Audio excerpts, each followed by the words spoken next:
welcome to the Osceola's First Impressions. Big night for FSU as they beat Louisville 16-6 to win the ACC championship. And guys, the defense carried the day. It wasn't always pretty on offense, but it was a beautiful game on defense for Florida State. They limit Louisville to 188 yards and 6 points to win the ACC championship. Now 13-0. Mark and Fish. I'm here with Jerry Kutz. Mark, start the. What do you think of the game, man? It was something else about the defense. Well, Brock Lenz 1-0 as a starter. Yep. That is not the story. The story was an incredible butt kicking on the defensive side of the ball. I mean, that was as thorough domination I think I've ever seen. I mean, I can't think of another time. I mean, Fish had brought up in our pre-chat about Florida, against Florida with Renard Wilson and Peter Boulware. But even then, I mean, total domination of an offense that was very competent, that scores points. That's a top 20 offense in the country that has a lot of good metrics, and they looked incompetent. I mean, we didn't beat Southern Miss that bad, right? I mean, I don't know that we've ever beat anybody that bad on defense. I mean, that was incredible. I mean, the defensive line was incredible. The secondary was all over them. The linebackers were flying around. I mean, answering the call snap after snap was incredible. I mean, I don't really have words for it. It was such a thorough deal, and on the offensive side of the ball, you could see that Mike was just trying to manage the game, not lose the game. Don't let Brock lose the game. He tried to open up a little bit at certain points, and you saw why he was managing it the way he was managing it, right? He threw some balls that maybe should have been picked or whatever. And Louisville just stacked the box and made it hard to run the ball. I mean, going to Wildcat was a great move, obviously. I mean, it sprung Lawrence and that was a play. I mean, I'm just this team, and I said it in my keys to the game. I said, I don't know how it's going to manifest itself, but I trust this team. This team finds the way to win. And, I don't know what form it was going to take, but it was going to happen. I was confident they were going to figure it out and find a way to win this game. And they dang sure did. Fish, listen, it was you and I talked a little bit about before we got on the air. It's kind of funny. When we started this season, it was all about the offense. It was all about Florida State's offense. They were going to carry the team. There were more questions about the defense than there were the offense. And you and I both talked about it. It was one of the most impressive defensive performances by Florida State that we've seen in a long, long time. And they've really carried the water for Florida State for about the last 9 games. Ever since Clemson, they've been playing lights out. Adam Fuller said before the season that he thought they could be one of the best defenses in the country, and they've certainly, at least to end their last 9 games, played like one. And tonight, they might have been the best defense that played in the championship game. Yeah, I mean, Jerry would be able to know more about this than I would, but when I go back to maybe the Kansas game where they got all the stops on the goal line, that was memorable. The Florida State game with, like I said, Peter Warwick and Renard Wilson. You go back to the game against maybe Ohio State in the bowl game where they basically punished the Ohio State quarterback. They dominated all 3 levels. We always come back and we do those recaps on Monday, or I do the Sunday morning recap, and you can find one fault. I'm not going to even bother breaking down the defense other than all 3 levels. I mean, Renardo Green had the best game he's ever had in a Florida State uniform. Yeah. I mean, Tatum, Bethune, and Deloche and Lundy, the linebackers were all over the place. And I've got to give I wasn't huge on the signing of Frisk. I thought he was maybe a rotational guy, but what he did tonight, I mean, like he made a lot of money for himself tonight because he dominated. He showed the ability to redirect and chase guys down from behind. I don't know what he it took before that game, but I want some of it because he was unreal and unblockable, and they were unreal on the defensive side of the ball. That's the best defense in the country tonight. And you know what? They did it. You go back to the LSU game, the second half of the LSU game, not to this level, but they flashed this year where they've been special. And tonight culminated into one of the top 5 performances, I believe, in FSU history. Well, it's funny. You just mentioned Braden Fisk, and I just saw a tweet from Marvin Jones that said that he's told Braden Fisk that he deserves to wear 55, and he's represented that number well. But he might have had. Now, listen. There's a window of time where I did not see Florida State games when I was in football myself. This might have been the best game by a defensive tackle I have seen since Derek Alexander in the 1993 Orange Bowl, where he dominated Nebraska. Braden Fisk led the team in tackles tonight, led the team in tackles for a loss, and led the team in tied for quarterback hurries. Listen, really? We've noticed about this all year. Like I said, Jerry could jump in and talk about it, because maybe I go back. So I love Florida State history with guys like Corey Simon and guys that have had those moments.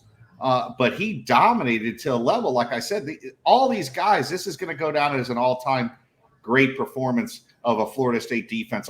All three levels. They dominated at all three levels tonight, and it was just unreal. I mean, they got after the quarterback, and the linebackers all stayed in their gaps. They did what they needed to do. I don't really, when they go to grade this from a PFF grade, I'm going to be interested to see how they grade these guys out. I don't remember one guy really having a bad moment in this game. There was one play by Gilbert Edmond. He kind of got lost, but he hasn't played a whole lot this year. Other than that, I really can't remember one play where they didn't just whip the guy in front of him. Now, Jerry, you might have got 10,000 steps in the night walking around with the game. What's going on? I think who was more nervous towards the end of the game, Jerry or Mike Norvell? As they were facing, Jerry was pacing the room, Norvell was pacing the sideline. But Jerry, to Fish's point, you've seen a tremendous amount of Florida State football over the course of your time at Florida State and the Osceola. Where does this rank to you in the games that you've seen, particularly in a game that had this much riding on it? You go back to like maybe 1980, when Florida State beat Nebraska at Nebraska. Yep. We won it with field goals. This was an offense that there's two factors in my mind. One, that Nebraska game was where the defense had to win it, the defense and the punter, right, in 1980. Our offense was not dynamic. And so the pressure was on the defense to win that game in 80, right? Yep. But that wasn't a championship game. Right. That's what makes this one in the argument of the best defensive performance ever, because of what was at stake. And that those defensive players, every time they were on the sidelines, they knew they had to go out and get a stop. Yep. And that to me, Mark, that and Fish, that elevates it into the greatest ever. I mean, I always thought the best defense, one of the best defense we had was that 92 defense when Marvin was a junior. Derek Brooks was like a freshman, maybe a sophomore. We had Dan Footman, Sterling Palmer, Carl Simpson, Corey Fuller, Terrell Buckley. I mean, that was a great defense, and they had a performance against Florida that was one for the ages. We had in several that year. And then that you mentioned that 93, game against Kansas when we had 13 plays inside the 10. I think of those performances. But, Jerry said it, the stakes in this game were so high in the situation, knowing you had a true freshman third-team quarterback as your quarterback, knowing that you had no margin for error, none.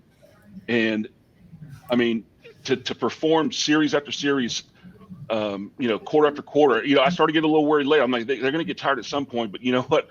That rotation that we have going in, those guys stayed fresh. You saw DJ Lundy in there making plays. You saw, it was really incredible. And look, they're not a bad offense. That's the thing. They were a top 20 offense. And they had the ACC blocker of the year was on that line. And that guy was, and they just ran through him like nothing. Yeah, his first sack was in the A gap. Yep. Ran right by him. Yeah, I don't think he won the MVP, but he should have.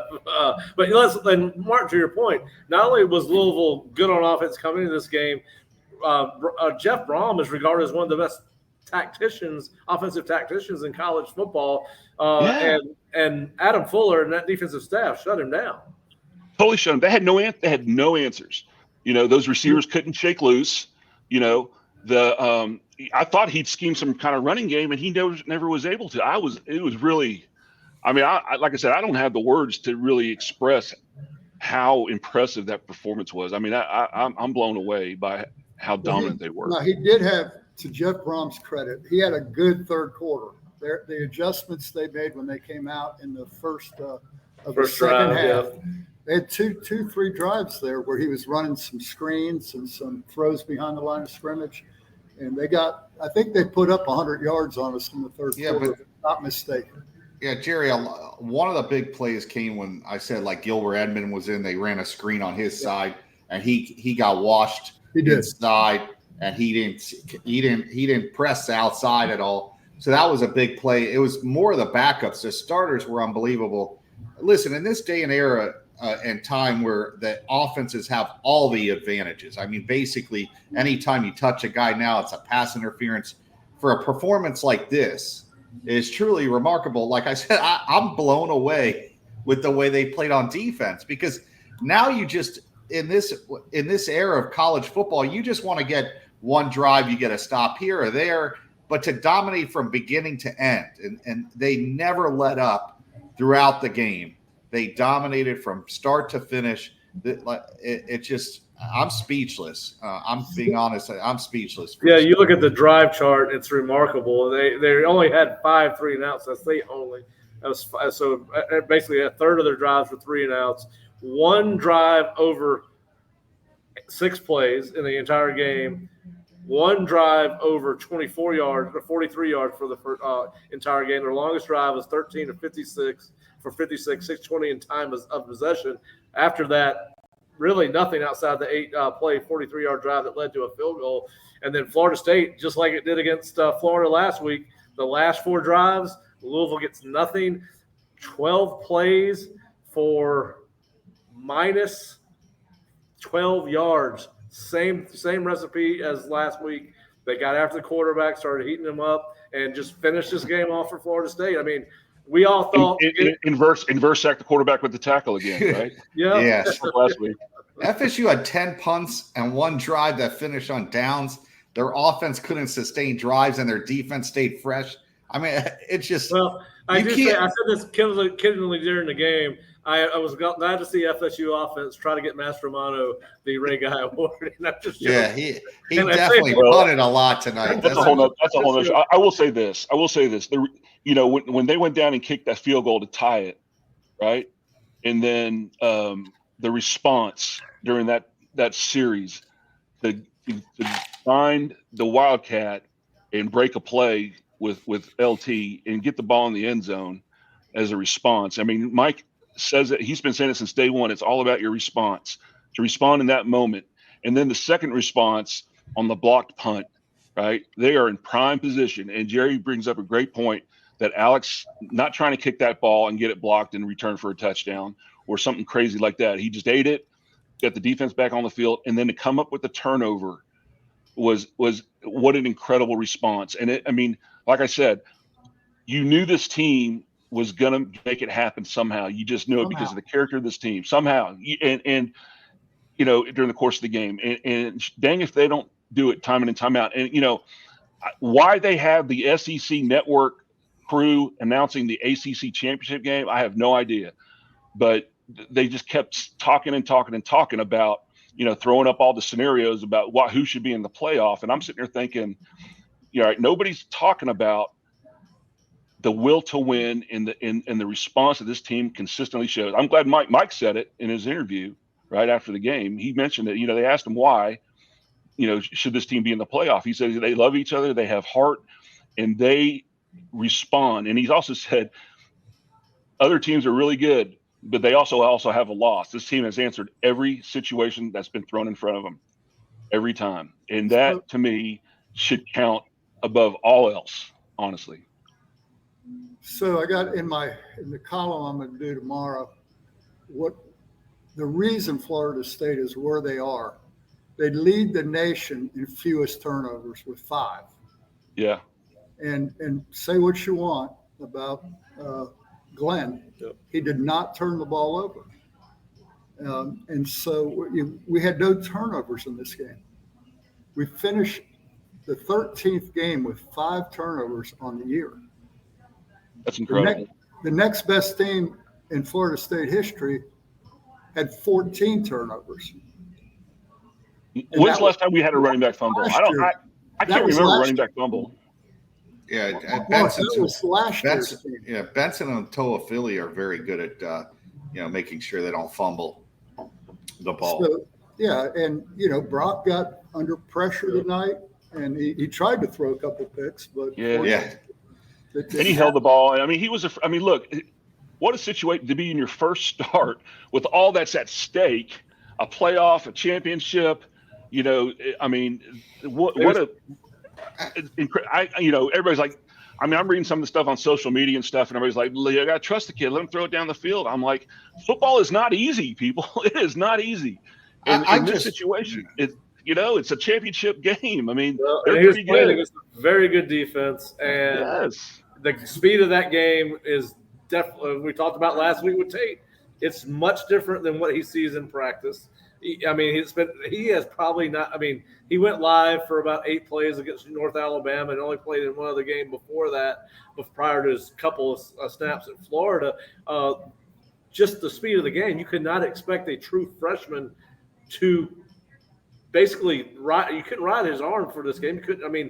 It was about the other 10. It was always going to be about the other 10 guys on offense to me, and it was always going to be about the defense. And listen, the kid didn't get any help. There were 4 drops that would have extended plays to first downs. And I'm not here to defend Glenn. I'm just saying we won the game. Yeah. He didn't do anything to beat you. Jerry, I think this just shows you and the fans in general why freshmen really should not play. And it's you got to be really, really special. Most of these guys used to sit for 2 years at Florida State, and then once it was their turn, they played sparingly as in backups and blowouts.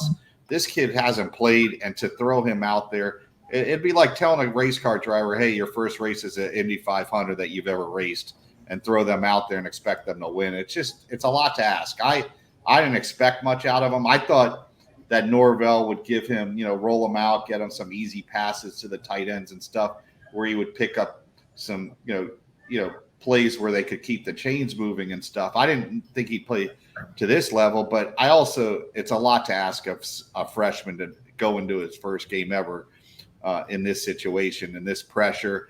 And he has a lot to, all the players on the team, the pressure of keeping an undefeated season and winning an ACC championship. I think it's overwhelming. I think most kids would fail in that situation. So kudos to him that he didn't. Yeah, Mark, I got a question for you. I don't know if you remember this, but one of our last years at South Carolina, I think we got down to our 3rd quarterback. I want to say it was Vic Ben against South Carolina. Obviously did not go well for us. But I say all that, you've been in that situation before as an offensive line coach on an SEC team. Talk about the job Mike Norvell did and basically not let it. He lost obviously, I think what we know now is just how good Jordan Travis was. I think we talked about Keon and Johnny and Trey a lot during the course of this year, but I think what we learned the last 2 weeks that 13 was what made this offense go, regardless of the success other guys were having on the field. But talk about the job Mike did in managing the situation over the last 2 weeks.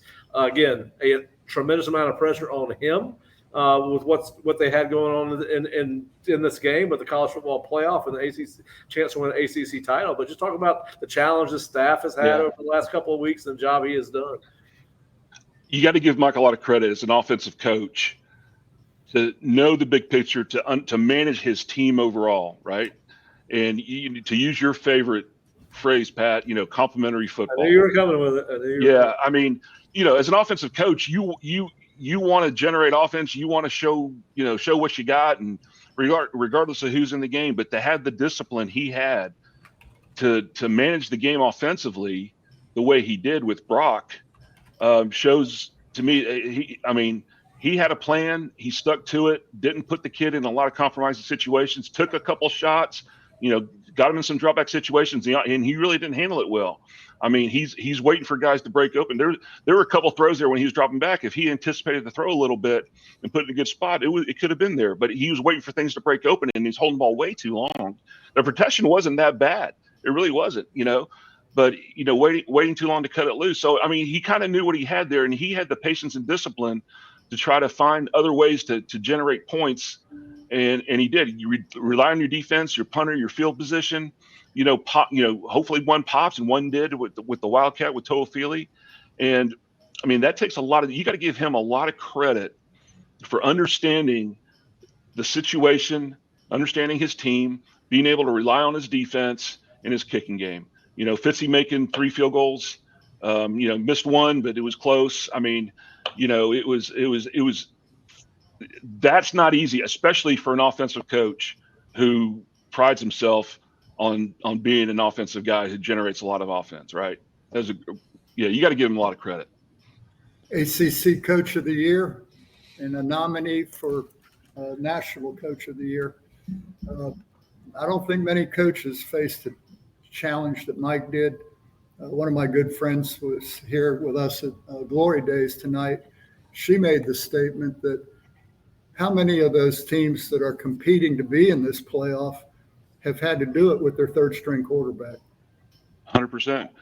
And the injuries. I mean, it was obvious Keon was nursing something. Every time he hit the ground, he looks like he's got ribs or something. I don't know. I'm not a doctor, but every time he hit the ground, he kind of hold his elbow tight to his chest and whatever. So, he wasn't 100%. Jaheim Bell didn't play a whole lot, that I saw. I mean, he ran some motions and stuff, but he wasn't really a big part of the offense. I mean, we obviously had more than one hand tied behind our back offensively. And, when the defense smells blood like that, I mean, they had guys flying from all over the field, and I mean, and that happens fast. So you're a true freshman kid back there, and you're seeing all this stuff just flying, flashing in front of you, man. That's tough. It really is. Football's not easy. Let me point out a very obvious thing. Brock comes in here. He's really a true freshman, went through spring, but he's been in a green jersey this year. Yeah. I mean, now you're playing in a game where they're loading live rounds in the chamber. And so the speed of the game for a freshman's rough, but when you've been in a green jersey all year, it's got to be even faster. Oh yeah, and listen, you haven't been hit in a while. I mean, when's the last time they hit a quarterback in practice at Florida State? The spring game. The scrimmage before the last scrimmage of the year, right? And remember this too. Camp. Brock had an hand injury. I think it was his thumb, and he was out. That's true. He didn't practice for 7 weeks? Yeah, I think 7. I know it was more. It's 5 or more. And so when you think about all the things that compound on what that kid, he managed the game. Yes. I mean, that's a fair statement. Yeah. I mean, he does no turnovers, played smart, didn't take any chances, I think, pretty much what Mike – I mean, I think he made a couple of misreads. You saw some conversations on the sideline with he and Mike, and I thought Mike handled him – based on what we saw on the television copy, I thought Mike handled him very well. We'll talk to Kurt tomorrow, see if he saw anything different. But it seemed like Mike was very patient, knew exactly what he was getting into, how he needed to handle Brock. Mark, let me ask you this. He didn't have a choice. I mean, he had to have kid gloves on him because, honestly, in a situation like today, you don't really want to mentally take a kid out of a game because there's no glass to break. I mean, there's AJ Duffy and English a walk on. He had to keep him mentally in the game and be like, "Hey, you're doing a good job." Mark, just don't turn it up. What was the difference when they went to the Wildcat with Toafili and did it a couple times with Benson? Why did it seem like they were having an easier time running the ball in that formation than out of the regular shotgun set offset back? Well, what it gives you is it helps you account for that extra gap and the extra defender, right? So they're always trying to outnumber you with people in there, and so unless you're willing to run the quarterback, which that one time Brock ran the first time, he put his head down, didn't slide. If you look at the TV copy, it looked like he almost hyperextended his knee, and you saw him kind of limp around a little bit, And so after that, he started to slide, right? So, you're putting your quarterback at risk if he's a threat for the running game. But that's the only way you can control that extra guy by getting the Wildcat out there. It doesn't matter who you split out wide, whether it's a quarterback or it's the kicker. They're going to put somebody out over him. It doesn't matter. They're always going to put somebody out over him. So that having your running back as the guy taking the snap helps you account for that extra defender.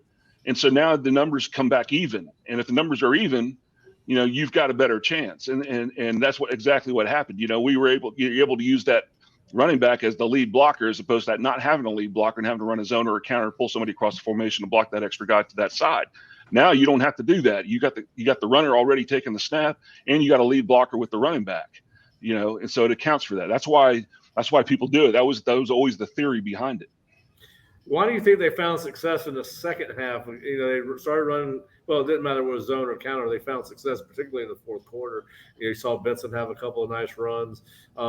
You think it was just a matter of just wearing Louisville's defense down? Yeah, I think maybe they got a feel for it. I have to look at it a little closer. The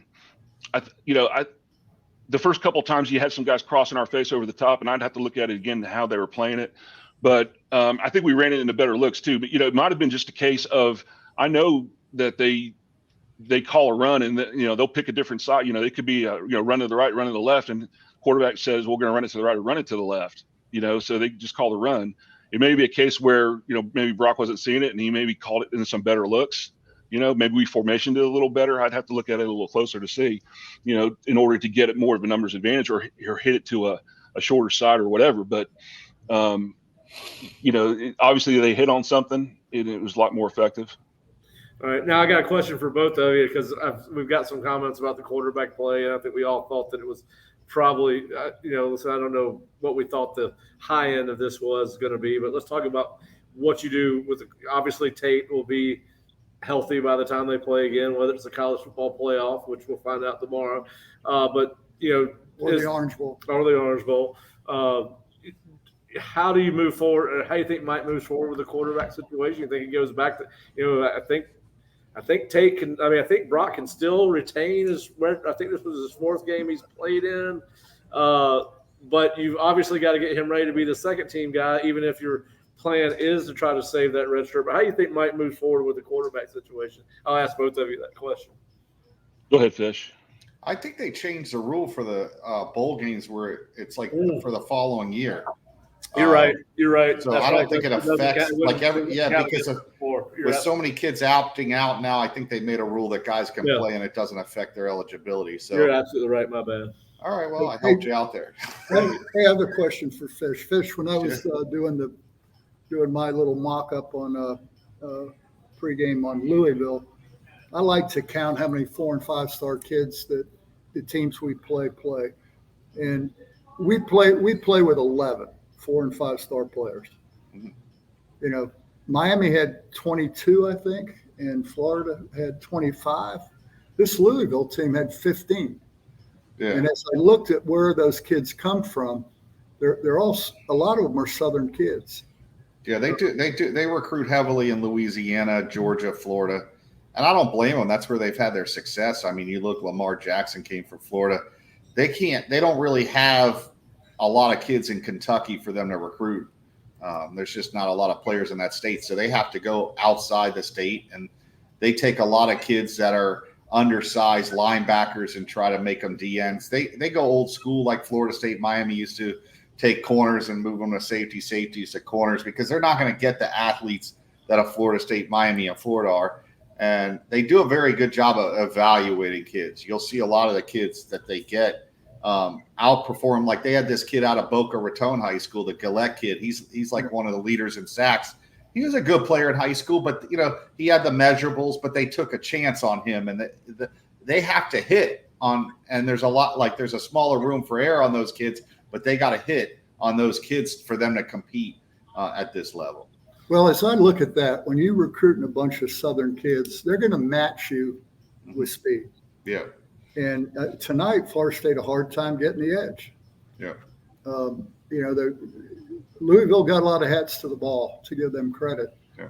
And but I mean, you look at the one kid, Joey Gatewood. He was a 4-star quarterback out of Jacksonville that signed with Auburn, and then I think he went to UCF, and they converted him to tight end. He went to Kentucky, then UCF, then Louisville. Yeah, so I mean, he has a shot of playing in the league because he's.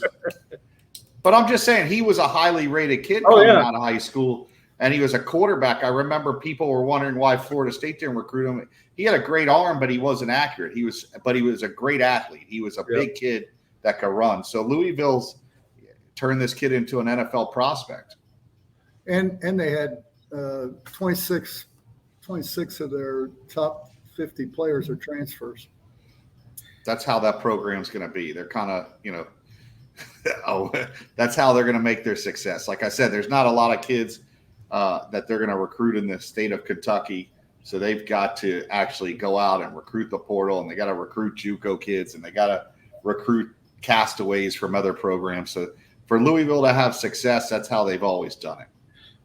Listen, they did have a number of portal kids that came in this year. I think they had about 16 and 18. So he did, that was one of the reasons he was able to rebuild. I think that's just the way the sport's going.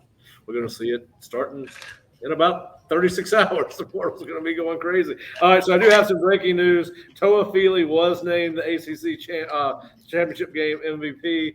And maybe even more importantly, Braden Fisk was asked to break the rock, which probably shows you who the team thought the MVP was coming out of this game. But both of them, significant difference makers on both sides of the ball. But, Look, I think Jerry said he has a whole newfound respect for Toa Feely after watching him because he was running hard. I think he's the most underappreciated. Go ahead. Listen, I think he's the most underappreciated player on the team. Here's a kid that has seen kids come in and transfer since the moment he got, since Norvell's got there. You never hear him complain. He always seems to find a way to make big plays in these games. I really respect the kid. He's a kid that could have easily gone somewhere else and started or got a lot more playing time than he has at Florida State. And I've never heard any of the media guys say that this kid complains in the locker room or is unhappy being at Florida State. By the way, I have an old linebacker coach calling me to rub it in because he told me that he thought FSU's defense would carry them to an ACC championship, and I wasn't sure with all the optics that were going on with the game. He's calling to rub it in right now, but I'm not going to take it. Well, I'll take it when I drive to the house. So, all right, so guys, let's talk about the elephant in the room. All right, so you can make a case that Florida State's team is so good comprehensively to win with the second team quarterback in Gainesville, your third team quarterback in the ACC championship game, that they're actually a better team than we thought they were. It's just not Jordan Travis. How do you guys, Alabama beat Georgia, Washington won last night, Texas won big today, Michigan didn't look great against Iowa. Based off what little I was able to see out of the corner of my eye. How do you guys think? We'll find out tomorrow. We're going to do our live show around 11:30, 11:45 in the morning. Hopefully both of you guys can join us. But how do you think this plays with the committee and the people that are going to try to shape the narrative over the next 12 hours? Yeah, I have a couple of thoughts. So number one, everybody and their mother said that Oregon was going to beat Washington because they've looked better leading up to this game, right? They play the game and Washington wins. Everybody and their mother thought that Georgia, was going to, well, not everybody, but a lot of people picked Georgia to win, probably 50-50, I would say, maybe, right? Yeah. And it just goes to show you that even the experts, people that do this for a living pick games, and they're 50-50 at best. So to sit there and say that this team is better than that one would beat that one, you don't know until you play the game. That's number one, right? And so number two, I watched that game last night. I watched especially the fourth quarter, and I didn't see a whole lot of tackling. I didn't see a whole lot of defense. Everybody's enamored with the offense and the quarterbacks and this and that and this and that. Look, that quarterback that we played tonight wasn't, an NFL guy, but he was a pretty effective quarterback for their offense. And they were, like I said, they were top 20 offense, and they were totally shut down. So that's got to count. Completion percentage for them, 30. I think that's 16 of 36, 18 of 30, 12 of 36, something like that. That's got to count for something, And again, if you break the precedent of not picking a top undefeated Power 5 conference champion, you're going to break a huge precedent, and they may not care because it's the last year for a 14 playoff, but you're breaking a huge precedent. And I said this last week. I said I have a hard time thinking that Boo Corrigan is going to go on the air if Florida State does not make the playoff and get asked the question, why didn't Florida State make it? And he has to sit there and say, because we devalued the ACC schedule, right? Because that's essentially what you're doing. If you say that the ACC is not good enough to win their championship and go undefeated in the league, and oh, by the way, go 2-0 against the SEC, that, you know, that's not, they're not good enough, you know, and because that's essentially what you're saying. I have a hard time thinking that they're going to roll him out there and he's going to have to defend that. Jerry, You know, what do you think? Well, I agree. I would agree with Mark. And you know, for our listeners' edification, if you don't know, Boo Corrigan, who's the chairman of the College Football Playoff, is the athletic director at an ACC school, NC State. His father was the commissioner of the Atlantic Coast Conference. So that's a particularly large pill for him to swallow. Yeah.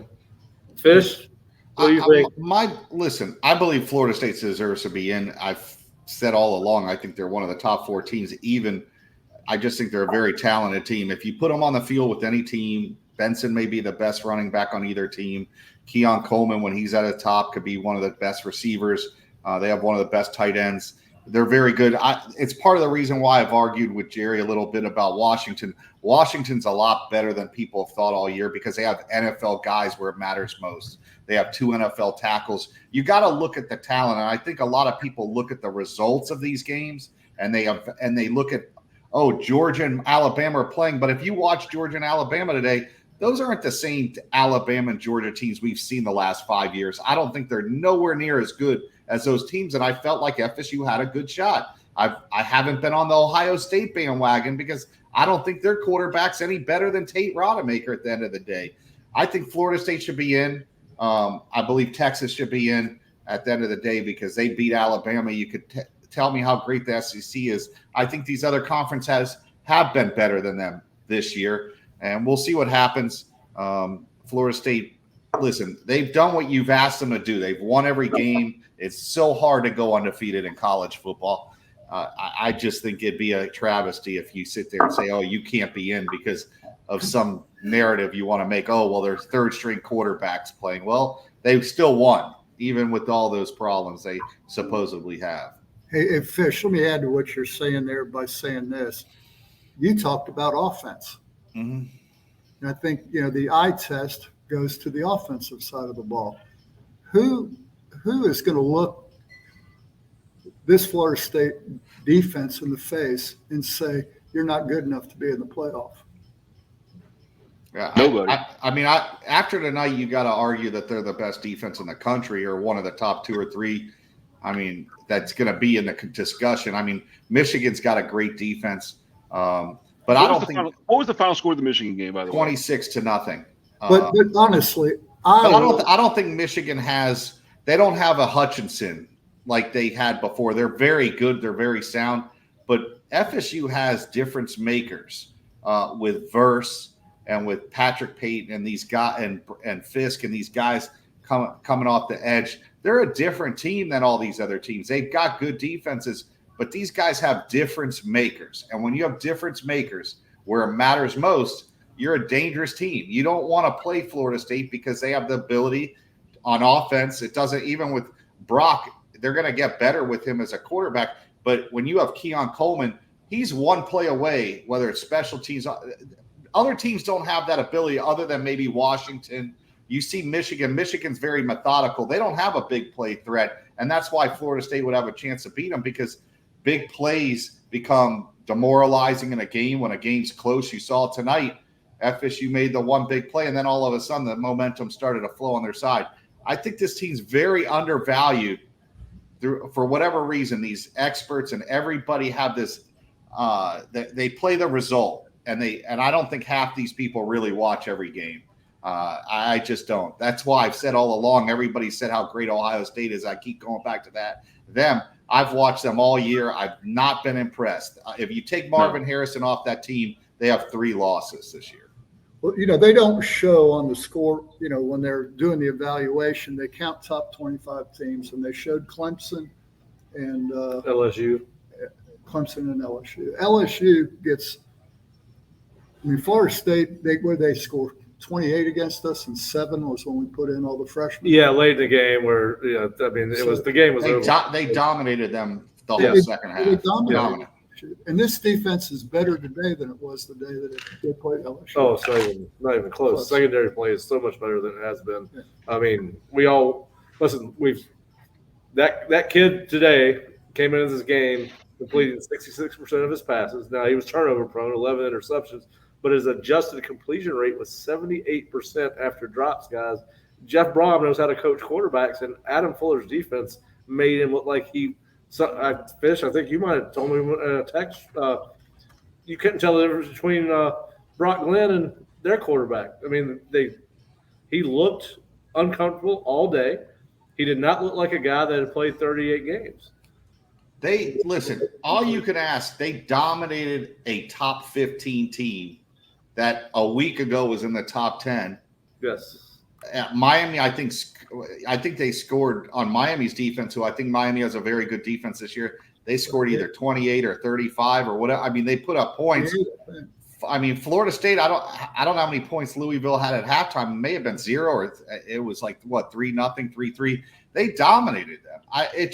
If you're the committee, you sit there and you say, all right, are they a dominant offense? Yeah, they're not a dominant offense, but they are so good defensively that they could play with anybody in the country. I mean, they don't have a lot of room for error, but you know what? What's to say they don't get a pick six early in the game against one of these teams, and then their defense and their run game get going, that they could win these games?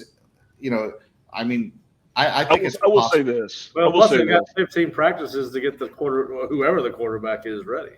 I mean, you know, optically, the one place where we kind of fall short is probably up front on offense, right? Yep. When I watch these other teams. I watch Alabama and Georgia, even Washington. I mean, we run the ball in chunks, you know, but we don't generally methodically run the ball, you know, back to back to back to back and generate first downs like that. We got home run hitters. And that's how we do it. So it doesn't exactly look the same in terms of that. So, I mean, optically, it doesn't look as good. And look, it is a weakness of ours. You know, we're not as physical as some of those other teams up front on offense. Now, we are on defense, but not on offense. I mean, I think I'm just being honest. Well, Mark, don't you agree, though, every team this year, there's no 2013 Florida State. There's not like the LSU team. That was going to be my point. Every team has a weakness. Every team has flaws. Yeah. Every team has flaws, and so that, you know, that's our flaw. And now you throw the quarterback in there a little bit. So, you know, I understand. But look, you can't account for the heart of a champion. I mean, as corny as that sounds, that's what you're dealing with here. You know, these guys have found a way every game, no matter what's been thrown in front of them, to pull it out, to win, to do whatever it takes, whether it's a special team play, whether it's a big defensive play, whether it's a big run.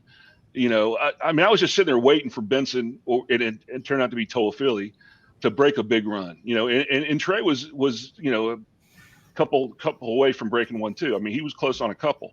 You know, and so, you know, but that's how we win games. You know, and it's you can't just discount that. No, you can't. Listen, it was a hell of a night, guys. We've got a hell of a day to go tomorrow. Mark, I think you're going to be busy with Fish. You going to be able to join us at 11:30 tomorrow? I'll see if what I've got going, but I'll try to get on at 11. All right. Well, listen, we appreciate everybody watching tonight. It was a huge night for Florida State as they moved to 13-0, win their first ACC championship since 2014, Jerry. Yeah, 2014. On the premises of being in the college football playoff. We'll learn more about that tomorrow. The committee's got some really hard decisions to make. I'm glad I'm not one of them, but Florida State certainly took care of their business tonight and beating Louisville and putting themselves in a position to move on to one of the top 4 spots in college football tomorrow. We'll find out what happens, but certainly appreciate you guys joining us. And it's a hell of a night for Florida State as they move to 13-0. And we appreciate everybody staying with us late tonight. We know it's about 1 o'clock in the morning. I think they're about to kick us out of here. But we will be back tomorrow, 11:30-ish, 11:45-ish. We will post it on YouTube. If you don't subscribe to our YouTube channel, please hit the subscribe button before you log off tonight. Set up notifications. But we will be back with college football playoff committee reaction after starting at 11:30. We'll move in talk a little bit more about this game as we get a chance to rewatch it early in the morning. And obviously talk about what we think Florida State's chances are of reaching the college football playoff. And then, of course, listen to what the committee says. But, Jerry, hell of a night. Big night. Mark, you want to sign us off as usual? Go Noles, ACC champions, baby. Love it. I want to thank Glory Days for hosting this game watching party we had here tonight. We'll do more in the future, so be looking out for that. Thanks for joining us. Have a great night. Enjoy the win.